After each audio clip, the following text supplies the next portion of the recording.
Hey,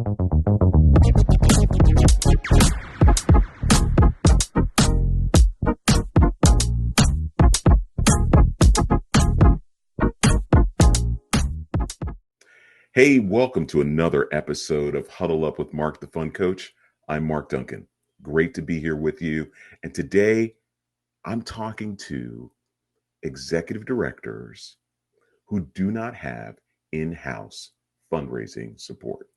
That means you do not have a director of development or a funds development director or development assistant or somebody who's helping you with grants or anybody of the kind. You are an executive director who has staff who is focused on other areas of the organization, but no one else is doing fundraising but you.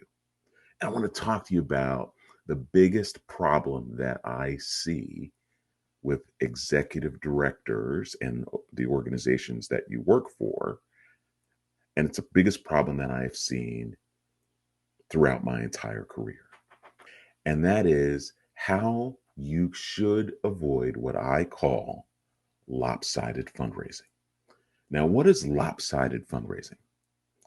Very simply put, lopsided fundraising is when you spend a lot of time on fundraising activities that yield the least results. Let me say that again.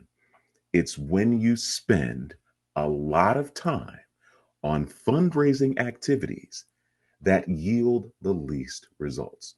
So, what does that mean? Golf outings are a good example. Golf outings take 6, 8, sometimes 10 months to plan and execute. The steps that you need to go through. First, you've got to secure a location. Then you've got to go out and you've got to find sponsors. And before you do that, you have to create a budget. Then you have to decide not only that, where are you going to have this golf tournament? It's going to be at a public course. It's going to be at a private course. What's that going to cost you? And how are you going to cover that cost? And all this work you're trying to do to create what can be a very fun experience for those folks who are playing. But at the end of the day, maybe you net $15,000, $20,000 and you've spent 6, 8, maybe even 10 months planning and executing this event. When in actuality, you could spend a fraction of that time building relationships with people who have capacity, making the case, making the ask, and closing the deal. So are you spending your time engaged in lopsided fundraising? Be honest.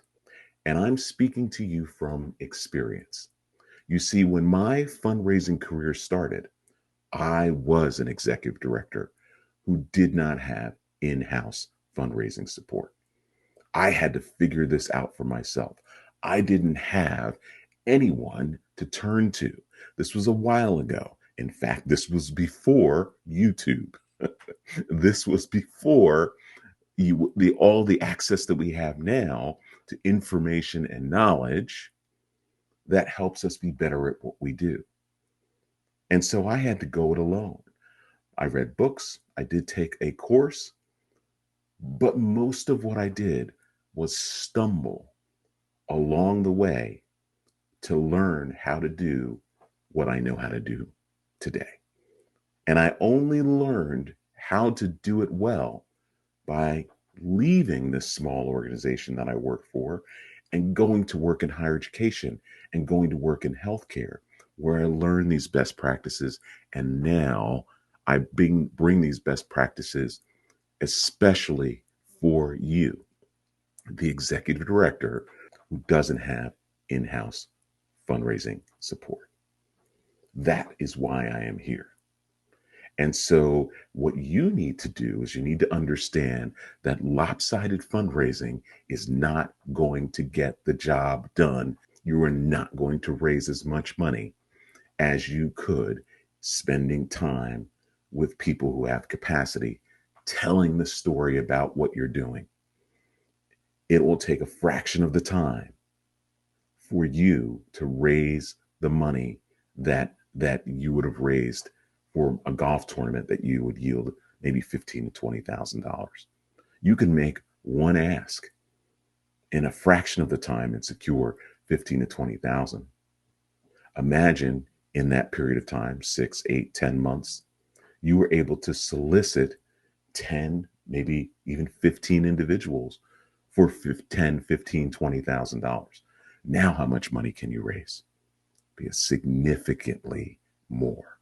I'm not suggesting that you not do events like golf tournaments or galas, but don't do them as a fundraising activity. Do them as a friend raising activity.